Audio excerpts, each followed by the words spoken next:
Muy buenos días a todos mis amados hermanos, que el Señor les continúe bendiciendo. Un gozo poder estar aquí con ustedes. Hoy es lunes 9 de noviembre del año 2020. Y gracias a Dios que estamos dispuestos. Dios bendiga a todos mis hermanos que están dispuestos para recibir el alimento diario. Gracias a Dios que nos podemos alimentar, ¿no creen ustedes? Es Dios el que nos alimenta, hermano. Dios nos ha dado su palabra para que nosotros seamos sustentados. Gracias a Dios por este sustento. Es un sustento diario, hermano. Así como el cuerpo necesita comida todos los días. Dice el Padre nuestro, el pan nuestro de cada día, dánoslo hoy. Y ustedes saben que cuando se habla del pan nuestro es la palabra. Y aquí estamos. En esta mañana estamos dispuestos a seguir estudiando Efesios. Oh, hermanos, qué epístola más maravillosa la de Efesios. Yo le doy gracias a Dios porque en todos mis años de ser cristiano, yo creo que nunca el Señor nos había abierto la palabra en una forma tan maravillosa para que nosotros la disfrutemos. Yo bendigo a todos mis oyentes en esta mañana. Todos, bienvenidos todos, aleluya. Gracias a Dios. Gracias al Señor que podemos continuar este estudio, esta palabra. Muy bien.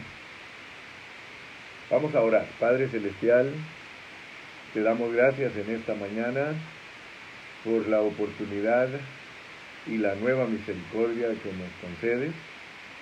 Estamos delante de ti, Señor, para exponer tu palabra y tenemos un compromiso contigo, con los hermanos, y también estamos comprometidos con tu palabra para presentarla con pureza, presentarla como está ahí en la Biblia, pero con temor, y no con sabiduría humana, sino con la sabiduría que viene del cielo. Señor, ayúdanos. Sujeta nuestro espíritu a tu contexto bíblico. Señor, sujétanos, no queremos dar opiniones humanas. Aquí estamos humildemente y con mansedumbre, Señor, para que nos sujetes. Sujétanos a la interpretación correcta de tu palabra, Señor. Nosotros estamos cansados de oír palabra leudada, palabra contaminada. Queremos una palabra pura, Señor, que venga de tu corazón. Por favor, te lo pedimos en esta mañana. Te lo clamamos, te lo pedimos, Señor. Que nuestro espíritu sea ejercitado y sea el espíritu de sabiduría y de revelación, Señor. Abre nuestros ojos, Padre, para ver Efesios. Queremos ver Efesios, Señor. Queremos ver a Cristo en Efesios. Queremos ver la iglesia en Efesios. Señor, por favor, ábrenos nuestro entendimiento. A ti sea la gloria y la honra ahora y siempre, Señor. Amén. Amén. Gloria a Dios. Muy bien, mis amados, pues hoy quiero hablar de los elementos que dañan la vida de la iglesia. Escucha bien ese título. Los elementos que dañan la vida de la iglesia. Muchos creen que la historia no se repite. O sea que hay personas que dicen, no, la historia no se repite. Sin embargo, cuando nosotros leemos la Biblia, nos damos cuenta, bueno, dice que se oye mucho ruido.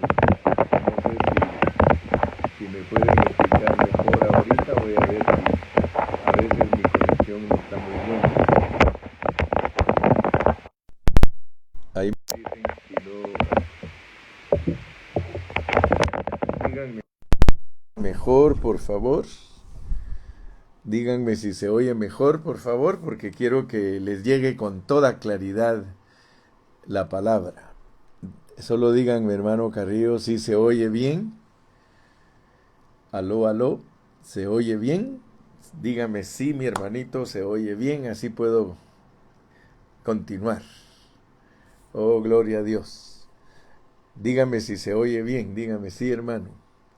O dice, no se escucha bien. ¿Qué tenemos de problema entonces? ¿Qué tenemos de problema? A ver si agarrando el micrófono. ¿Aló? ¿Me escuchan ahora? Agarré el micrófono con mis manos para ver. Oh, sí, ahora sí. Entonces voy a agarrar el microfonito para que todos me escuchen bien. Gloria a Dios. Hermana Carrillo, ¿se escucha bien? Por favor, me reportan aquí. Claro, sí. Bueno, vamos a echarle ganas. Vamos a echarle ganas. Les decía que muchas personas creen que la historia no se repite. Pero cuando uno lee la Biblia, uno se da cuenta que la historia sí se repite.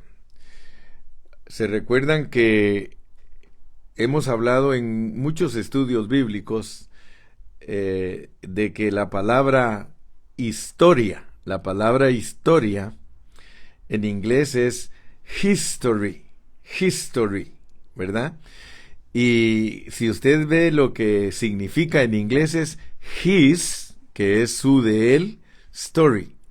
O sea que la historia la controla Dios. Dios es el dueño de la historia de un país, de un continente, aún la historia de nosotros. Nosotros somos gente escogida y predestinada.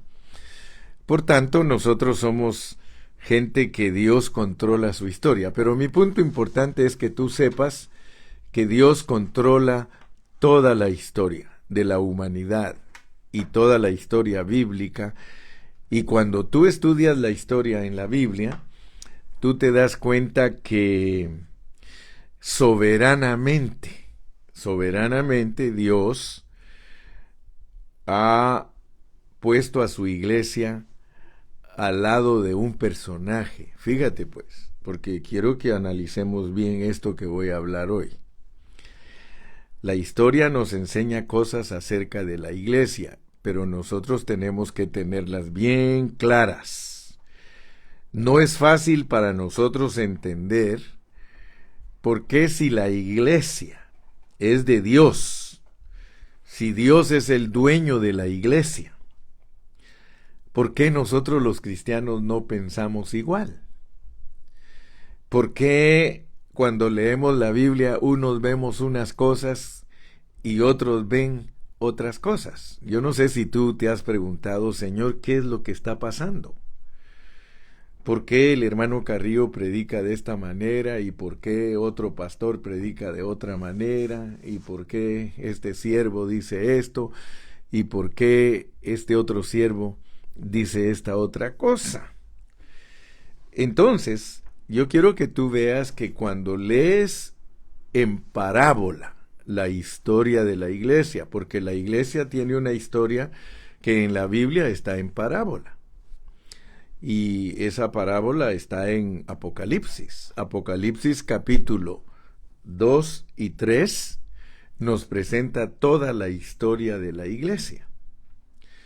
Y algo que quiero que tú notes cuando estudies la historia de la iglesia, porque la mayoría de teólogos está de acuerdo que Apocalipsis 2 y 3, las 7 iglesias, representan la historia de la iglesia, empezando desde el primer siglo hasta por donde vamos ahorita. Tú lo puedes leer y hay libros que te lo explican y todo, y todos están de acuerdo. Dicen, esta es la historia de la iglesia. Pero muchos no alcanzan a ver que la historia de la iglesia es una profecía. O sea que cuando tú lees en Apocalipsis 1:19, ahí dice las cosas que son. Las cosas que son. O sea que tú tienes que ver ese punto. Vamos a Apocalipsis 1:19 y de esa manera te lo muestro con claridad. Mira cómo dice Apocalipsis 1:19. escribe las cosas que has visto. Amén. Escribe las cosas que has visto y las que son y las que han de ser después de estas. O sea que ese versículo te dice a ti que Apocalipsis, las cosas que son las iglesias. Las cosas que has visto es el capítulo 1, las cosas que son es el capítulo 2 y 3, y las cosas que han de ser después de estas son del capítulo 4 en adelante. Ya los que hemos estudiado juntos sabemos que Apocalipsis se divide en dos partes. O sea que la primera parte es del capítulo 1 hasta el capítulo 10 y versículo 10. Dice, entonces tomé el librito, dice el 10:10, de la mano del ángel y lo comí. Era dulce en mi boca como la miel, pero cuando lo hube comido amargó mi vientre. Y él me dijo, es necesario que profetices otra vez sobre muchos pueblos, naciones, lenguas y reyes. Muchos hermanos han estudiado Apocalipsis, pero no han tenido la bendición de que Dios les abra sus ojos para que se den cuenta que la realidad de Apocalipsis es que está dividido en dos partes. La primera parte de Apocalipsis termina en el capítulo 10 y versículo 11, donde le dice el ángel a Juan que profetice otra vez. O sea que de los capítulos 11 al 22 es una repetición de lo que está en el capítulo 1 al 10. Para simplificarte Apocalipsis, porque muchos le tienen miedo a Apocalipsis, y Apocalipsis, cuando Dios te abre tus ojos, es bien sencillo. Entonces yo quiero que alcances a ver y leas conmigo los versículos para que de esa manera te constituyas, de esa manera conozcas la verdad. Apocalipsis está dividido en dos partes. La primera parte, o sea que si quisiéramos decir que Apocalipsis solo tiene 10 capítulos, es correcto. Pero el Señor mandó que se repitiera lo que se dijo del 1 al 10. Entonces, tienes que tener mucho cuidado, porque si no logras descubrir eso, entonces vas a complicarte el asunto, porque la repetición es solo en detalle, mientras que el capítulo 1 al 10 es en una forma general. Te da la profecía en una forma general, pero en la segunda parte te la da en detalle. O sea que empezando del capítulo 11, si tú pones atención a lo que el hermano Carrillo te está enseñando, te vas a dar cuenta que en el 11, 12 y 13, con lo que se inicia la repetición de Apocalipsis, es cubriendo 3 años y medio. O sea que para Dios es bien importante los últimos 3 años y medio de nuestra era, de nuestra edad, de la edad de la gracia. O sea que estamos ya terminando la gracia y tenemos que entrar a la gran tribulación. Muy prontito vamos a estar en la gran tribulación. A los que hemos estudiado la Biblia con responsabilidad, nosotros nos vamos a dar cuenta que para Dios es importantísimo, porque es el día de la ira.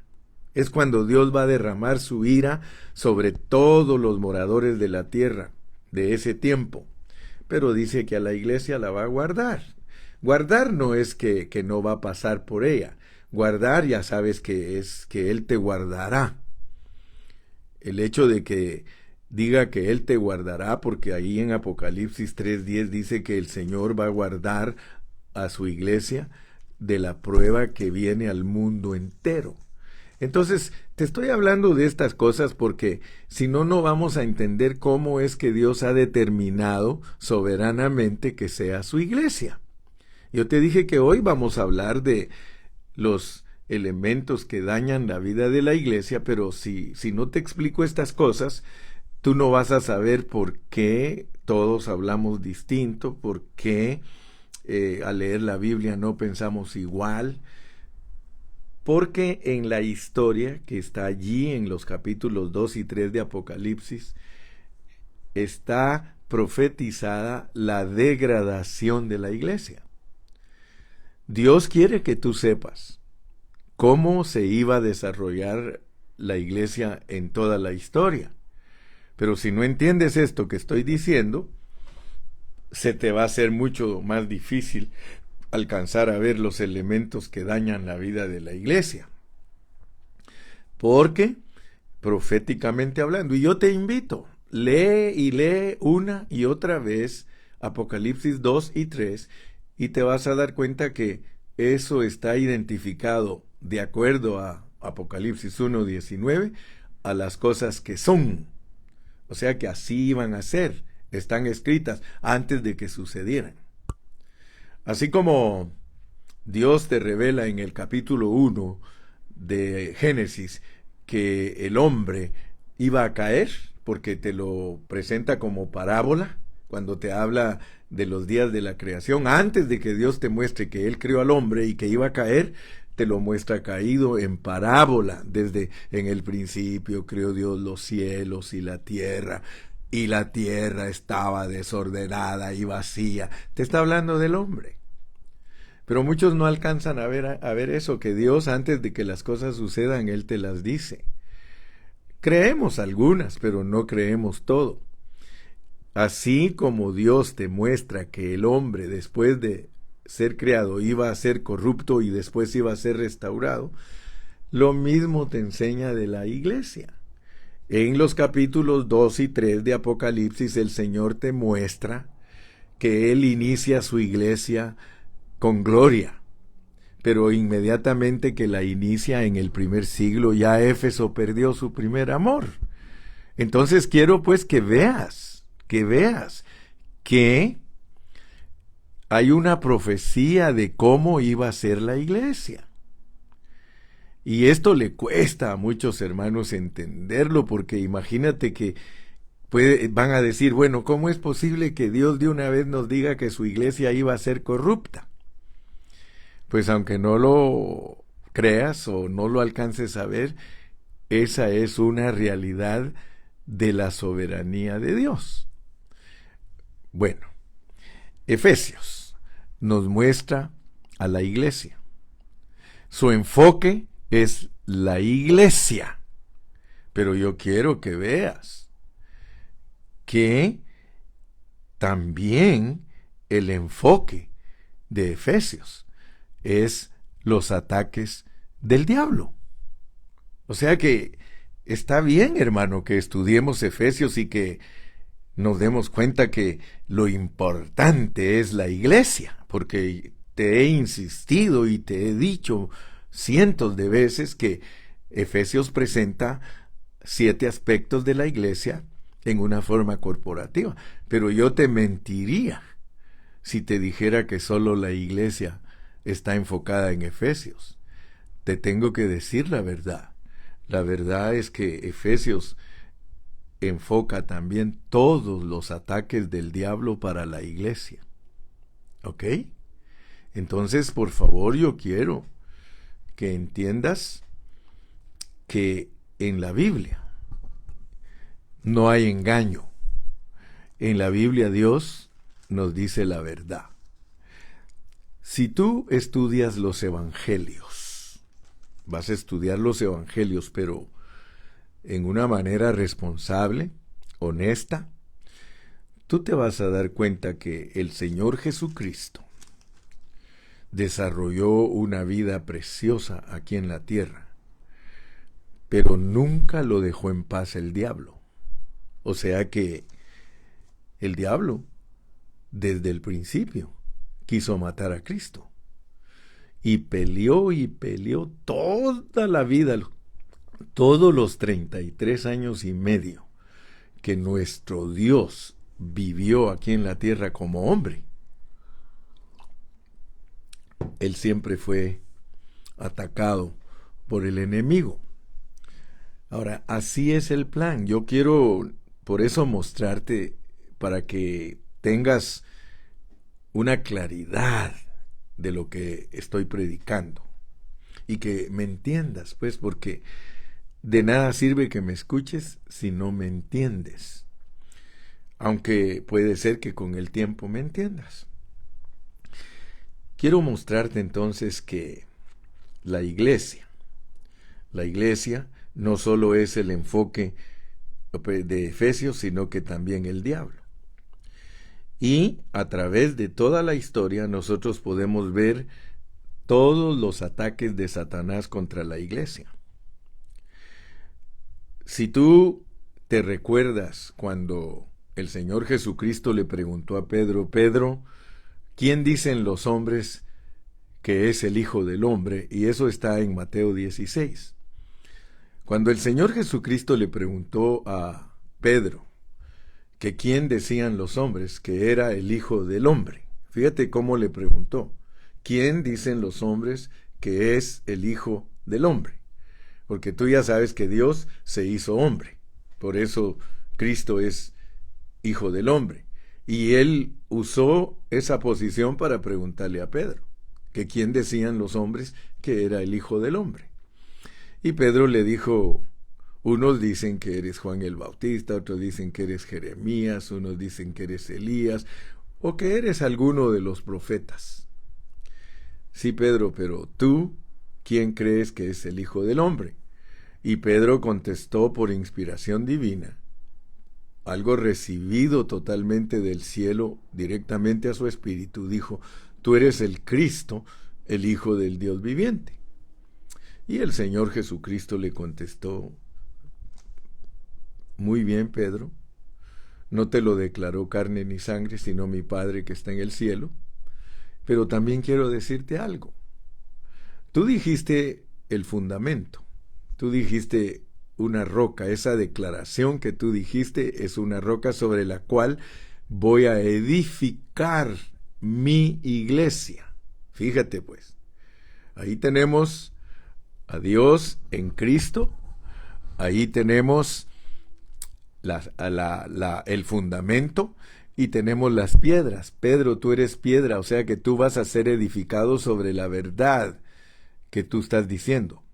Esa verdad que tú estás diciendo no eres tú, porque muchos creen que era Pedro esa roca y por eso pusieron jerarquías en la iglesia popular, pero no.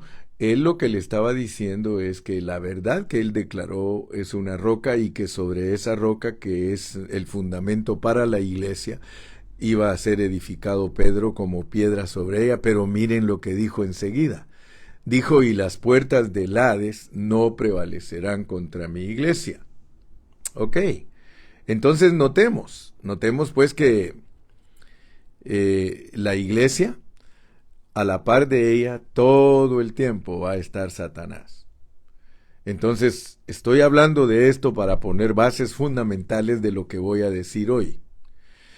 Que tenemos que entender que la iglesia soberanamente va a ser atacada por el diablo.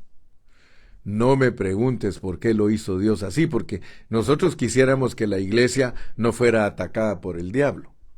Nosotros quisiéramos que nuestra vida fuera, como dicen en inglés, una vida smooth, una vida sin problemas, una vida en la que el diablo no tenga nada que ver con nosotros. Pero resulta que las buenas noticias son que las puertas del Hades no prevalecerán contra la iglesia, pero las malas noticias son que vas a ser atacado.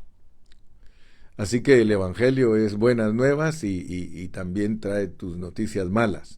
¿Verdad? No solamente trae noticias buenas, sino noticias malas. Pero la Biblia le llama buenas nuevas porque, aunque sean malas, son buenas para nosotros, porque todas las cosas nos ayudan a bien a nosotros, los que amamos a Dios. Entonces, mis amados, lo que estoy tratando de decirles es que aquí en la Biblia está registrado, y te voy a leer Apocalipsis 12 para que quede un poco más certificado lo que estoy hablando. Mira cómo revela Dios, Yo quiero que veas cómo revela Dios a su iglesia en Apocalipsis 12. Apocalipsis 12.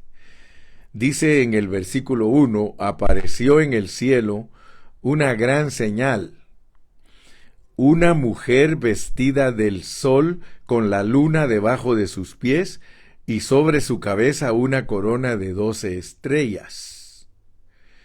Y estando encinta, clamaba con dolores de parto en la angustia del alumbramiento. Fíjate pues, si yo fuera católico, yo les diría a ustedes que esta es la Virgen María, porque esa es la doctrina de la Iglesia Católica.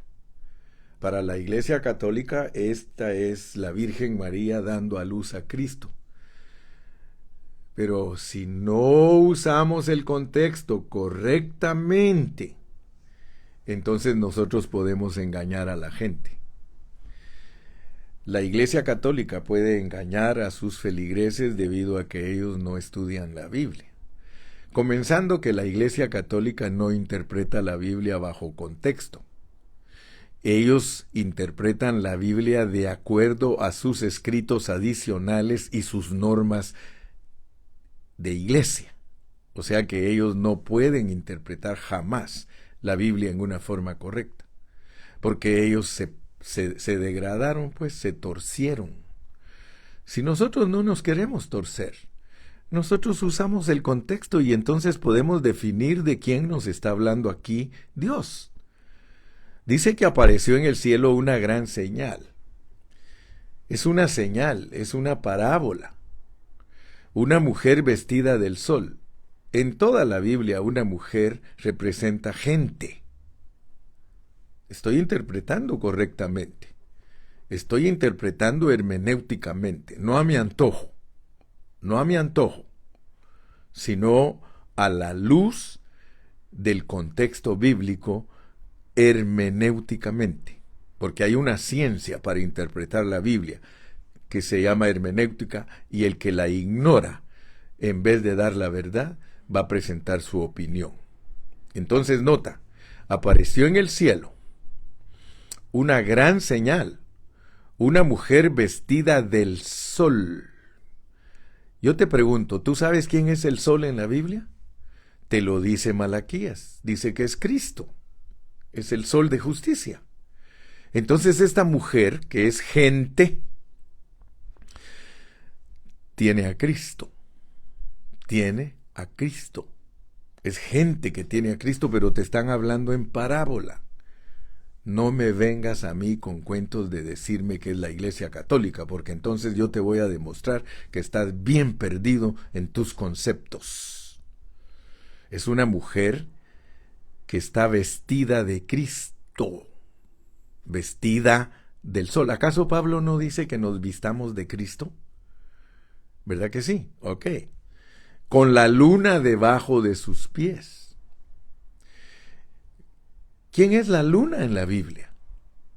¿Qué representa la luna en la Biblia?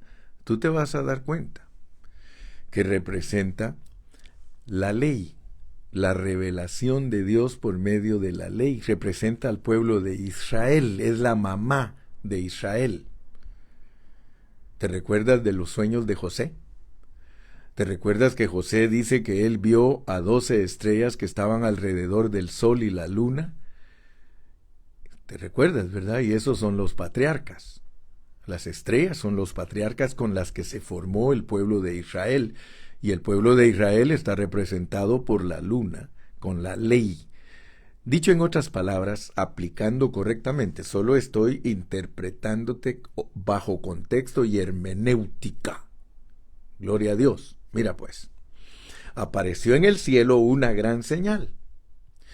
Una mujer vestida de Cristo, con la ley debajo de sus pies, y sobre su cabeza los patriarcas que forman Israel.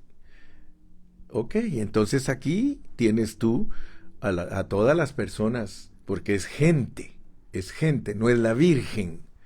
Es gente que durante toda la historia,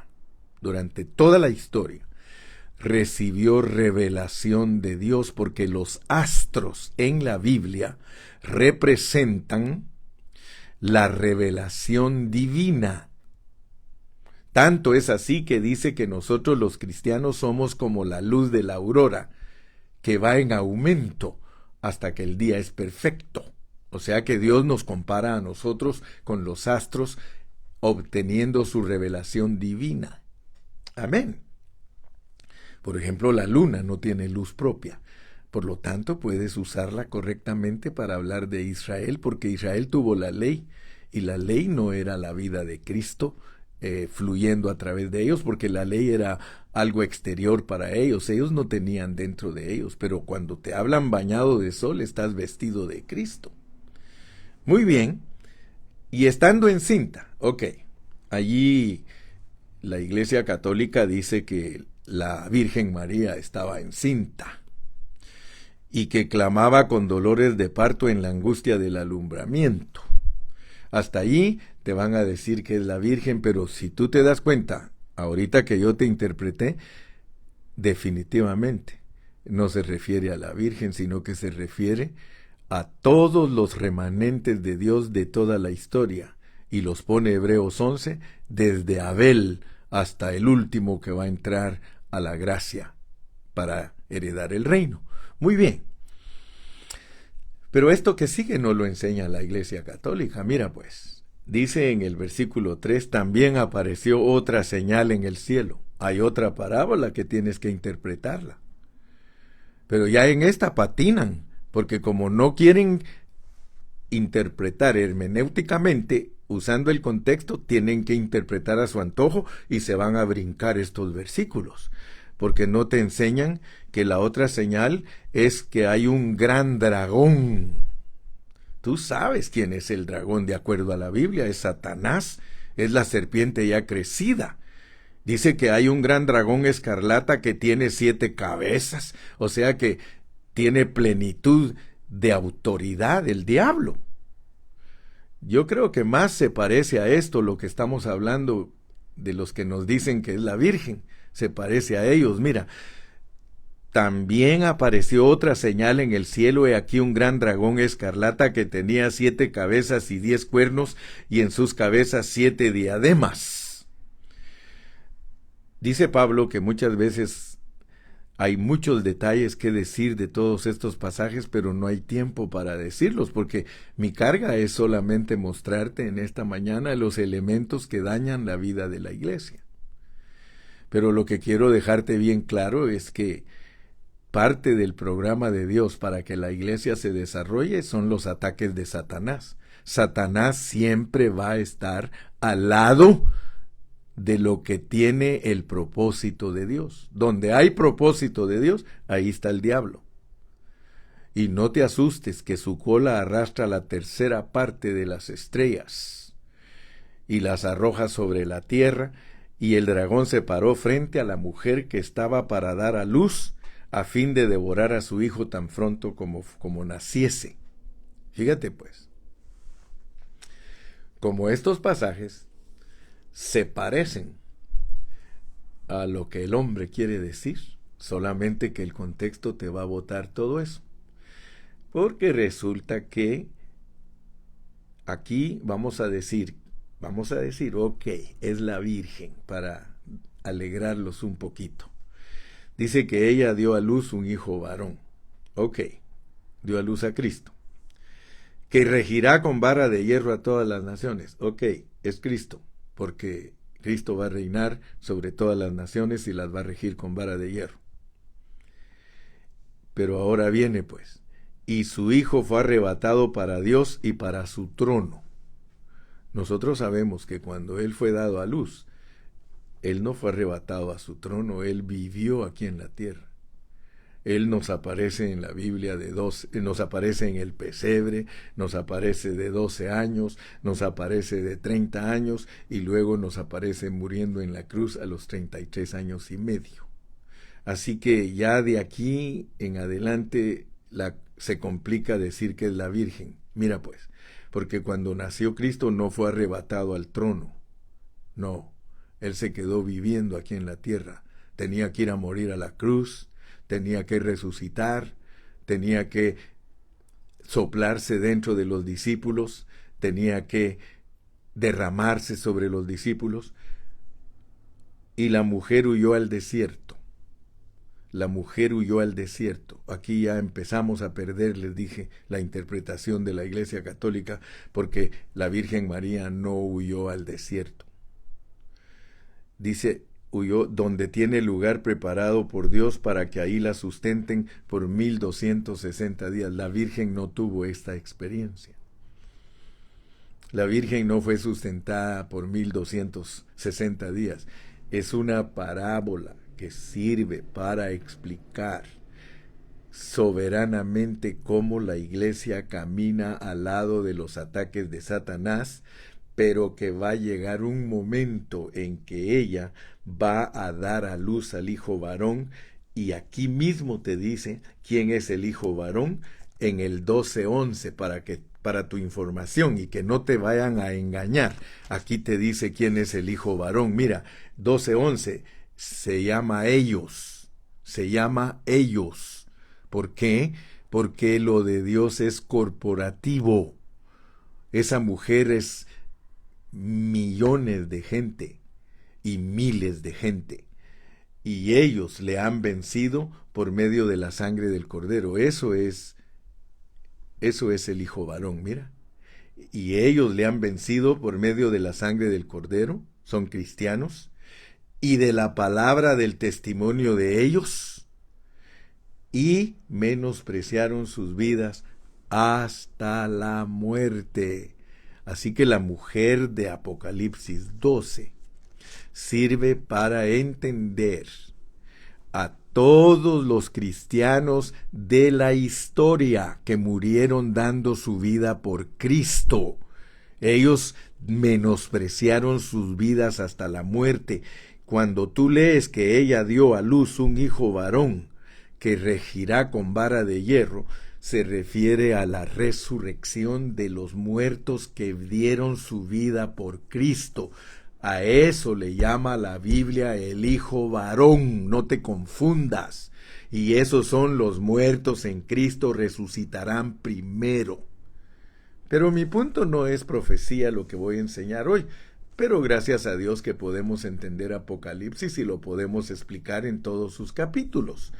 Mi carga es que ustedes entiendan que la Iglesia siempre se va a mover todo el tiempo bajo una guerra contra el enemigo. Siempre el enemigo le va a estar haciendo guerra a la Iglesia. Por eso es que en Efesios 6, que es lo que estamos estudiando, ahí nos damos cuenta que para vencer al enemigo nosotros tenemos que ponernos toda la armadura de Dios. Porque si no, hermanos, no vamos a poder ser los que vencen a ese enemigo. A ese enemigo hay que vencerlo. Ahora, tú me preguntarás, hermano Carrillo, ¿cómo se vence a ese enemigo? Pues el apóstol Pablo nos da las claves. El apóstol Pablo nos dice lo que representa toda la armadura para quitarle toda la autoridad a Satanás, y por eso usamos la figura de David con Goliat, que David no solamente le clavó una piedra en la sien a Goliat, sino que también le cortó la cabeza, y que el hecho de derribar a Goliat con una piedra hendida en la sien es la muerte de Cristo, y el hecho de que David agarra la espada y la saca de la vaina de Goliat y le corta su propia cabeza con su propia espada, es decir, le dice, mira, tú has usado esta espada para engañar a la gente, pues ahora quiero que veas que esta espada, que es la espada del Espíritu, en mis manos se vuelve la espada del Espíritu, porque la Biblia en manos de hombres de Dios es la espada del Espíritu, pero la Biblia en manos de Satanás es el engaño sutil para que la gente haga lo que no tiene que hacer. Ahora pues vas a entender que en esto de la Biblia, por eso es que unos predican una cosa y otros predican otra cosa, porque hay un engaño sutil en medio de todo esto. Ahora, tú sabes que eso es soberano. Porque ¿quién puede decir que no es soberano si Dios mismo definió y Dios mismo decidió que Satanás le estorbara aún a él mismo cuando se encarnó? Aún Satanás estaba estorbando a Jesucristo. ¿Por qué? Porque el plan así es. El plan es que nosotros tenemos que vencer al diablo.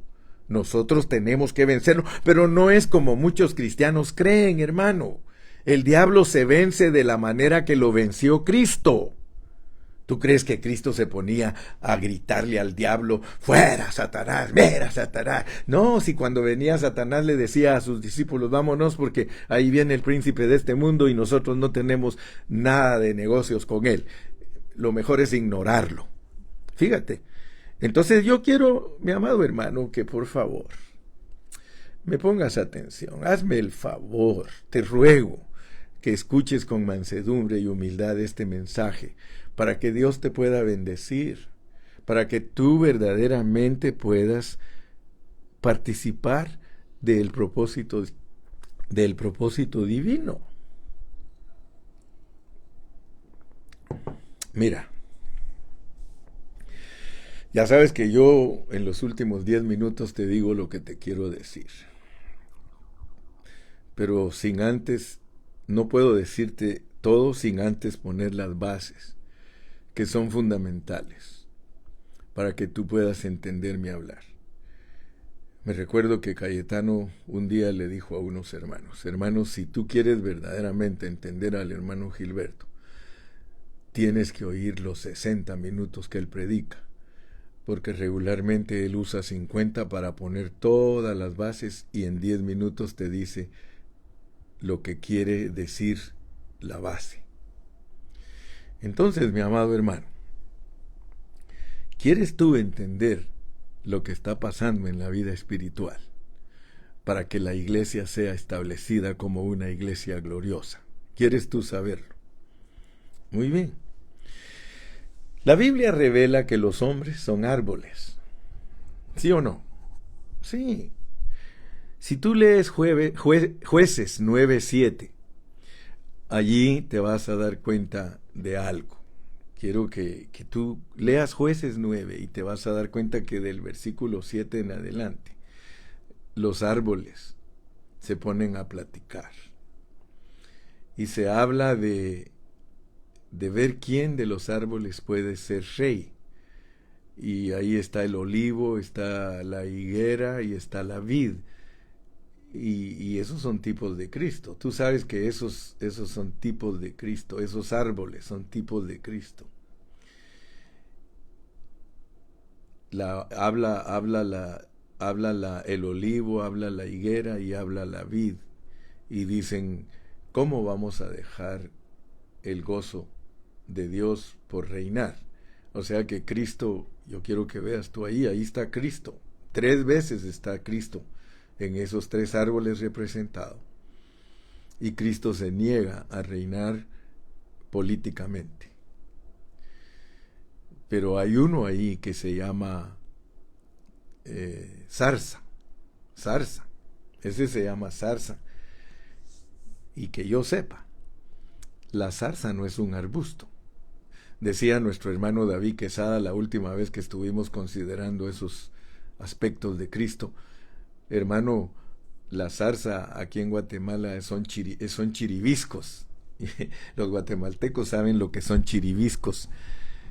Pero la zarza es un arbusto chiquitito lleno de espinas, seco, hermano, que se quema fácilmente. Por eso Dios lo usó para mostrar que el fuego que estaba ardiendo en la zarza no era un fuego que iba a consumirla. Está hablando de nosotros, que nosotros somos zarzas, pero allí en ese pasaje de Jueces 9 es el diablo, es Satanás.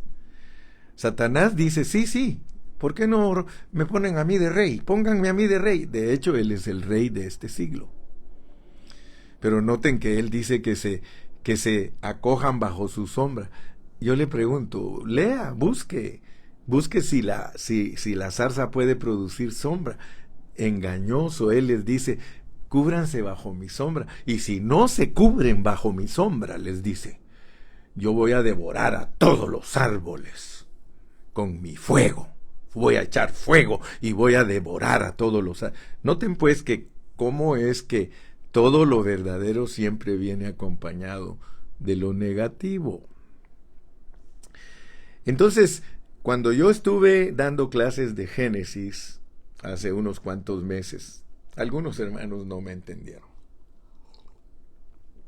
Pero gloria a Dios por aquellos que sí me entendieron.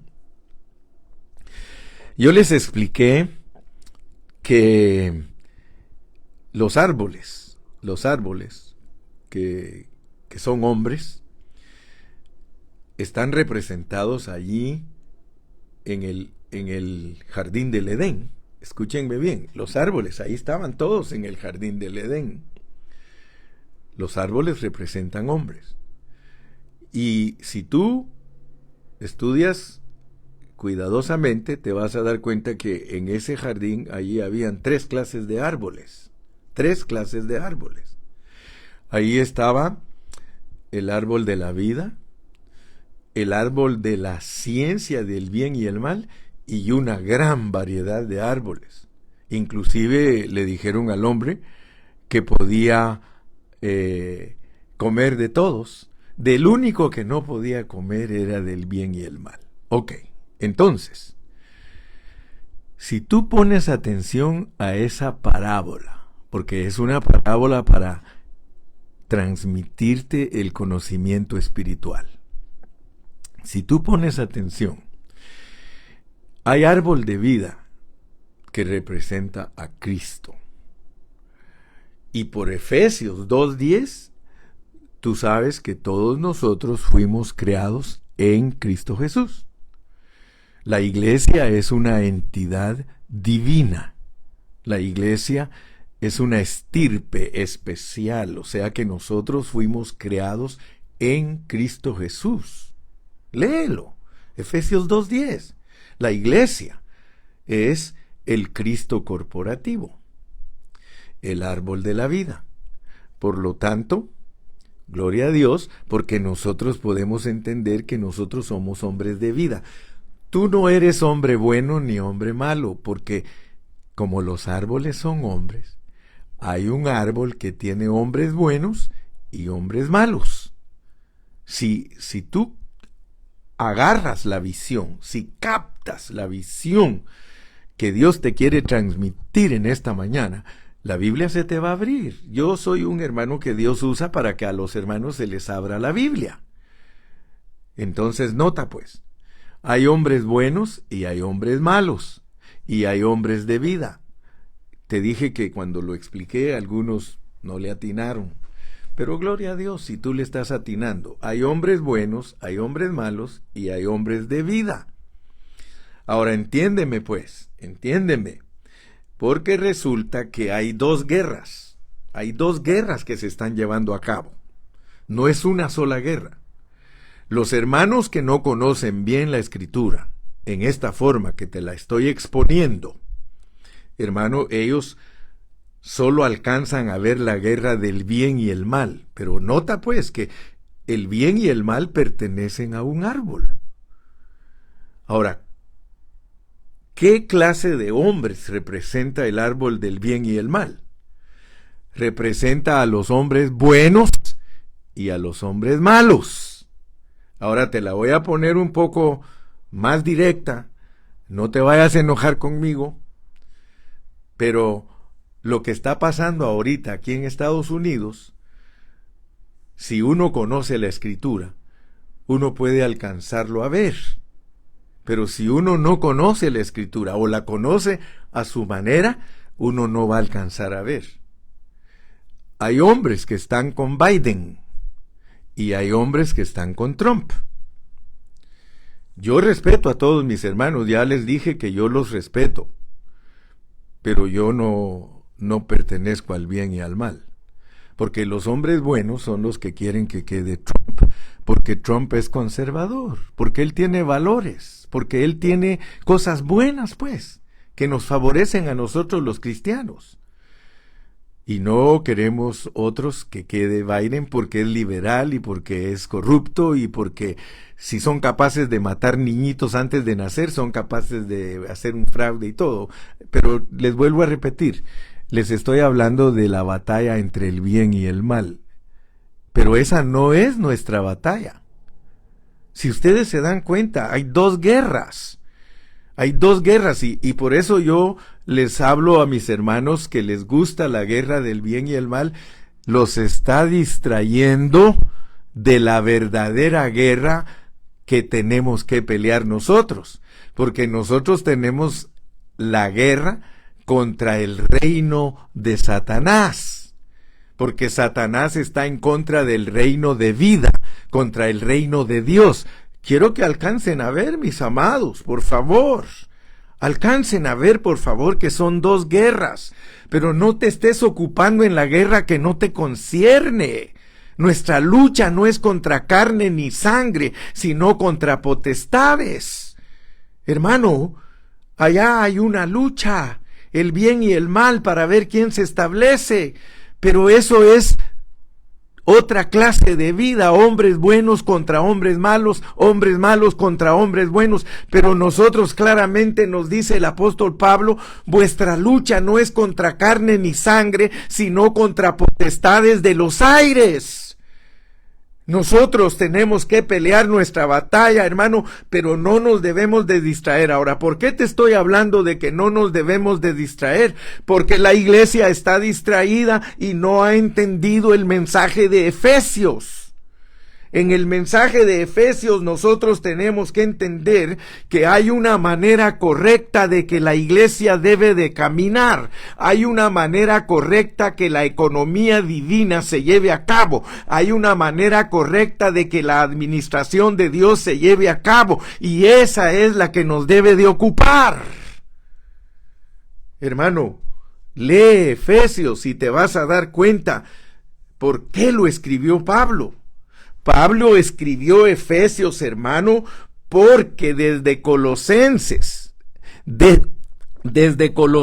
nos dice que se metieron elementos que dañan la vida de la iglesia. ¿Cuáles son los elementos que dañan la vida de la iglesia, hermano? El gnosticismo entró a la iglesia en Colosas y los desenfocó de Cristo. En Gálatas, el judaísmo estaba impidiendo que Cristo fuera el centro.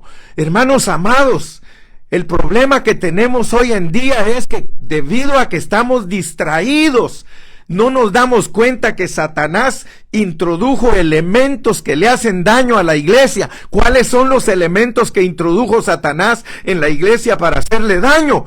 Lo puedes leer en el capítulo 4 de Efesios. Fueron las doctrinas que dividen al cuerpo de Cristo, que soy bautista, que soy pentecostal, que soy metodista, que soy presbiteriano, que soy adventista, que soy mormón, que soy testigo de Jehová. Eso es lo que le hizo daño a la iglesia. Ahora, yo sé, hermano, que soberanamente este engaño tiene que existir, pero ¿para qué es? Para que se abran tus ojos y que salgas como vencedor. Si no, no dijera en Apocalipsis, en cada una de las iglesias, al que venciere, hermano amado, Dios te quiere sacar de la degradación en la que Satanás metió a la iglesia. Sabemos que es soberano, claro que es soberano, Dios así lo dispuso, pero también dispuso restaurarte a ti, también dispuso que salgas del engaño. Sal de toda religión, de toda filosofía, de toda organización, de toda jerarquía, hermano, y vete a la pureza de la Biblia para que seas la iglesia gloriosa que Cristo está buscando para casarse con ella, mi hermano. Eso es por lo cual el hermano Carrillo está abogando.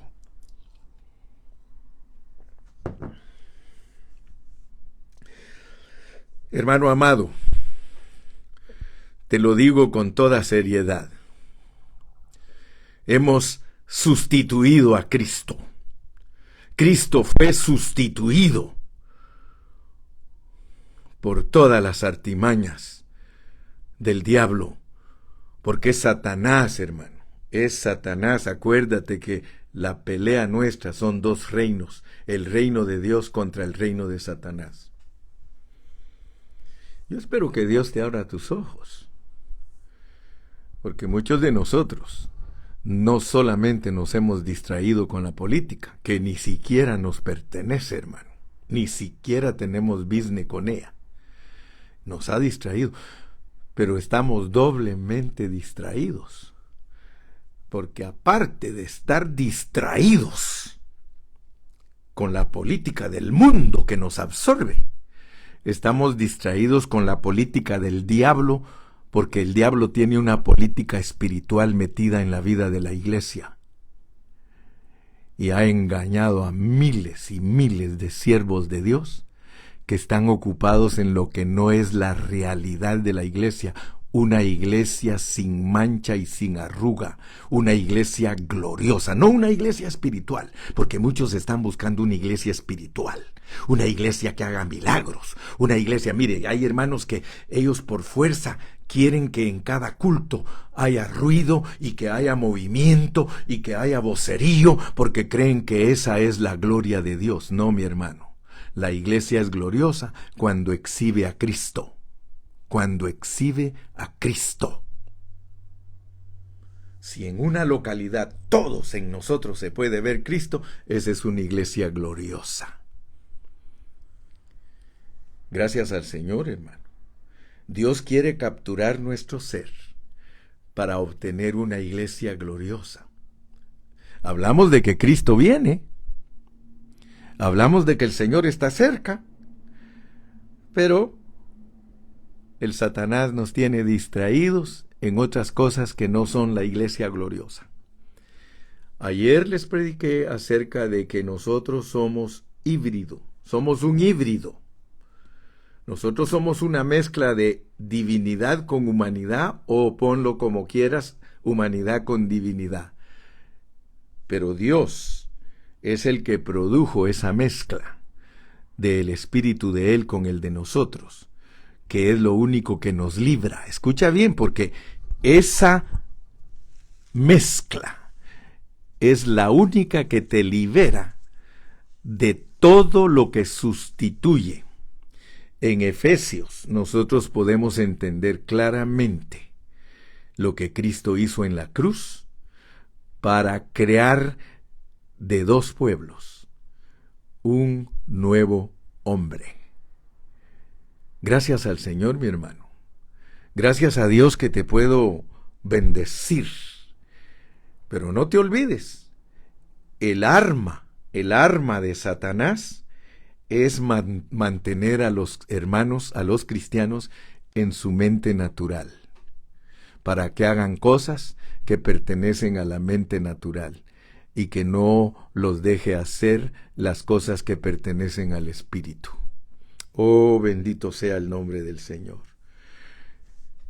No somos mejores que los judíos, hermano. La iglesia no es mejor que los judíos. Los judíos se llenaron de religión y de filosofías, de conocimiento, y la iglesia, Satanás también la ha llenado de religión, de filosofías y de conocimiento. Oremos, hermano, y vistámonos de toda la armadura de Dios para resistir, hermano, estos ataques que vendrán para la iglesia muy pronto, mucho más fuertes de lo que tú te imaginas. Padre Celestial, Señor, he entregado una vez más tu bendita palabra. Yo te ruego, mi Señor, que abras nuestros ojos para que alcancemos a ver que el diablo nos ha alcanzado por medio de distracciones. Nos ha quitado del enfoque de Cristo y nos tiene todos perdidos en conceptos, filosofías y conocimiento. Perdónanos, Cristo.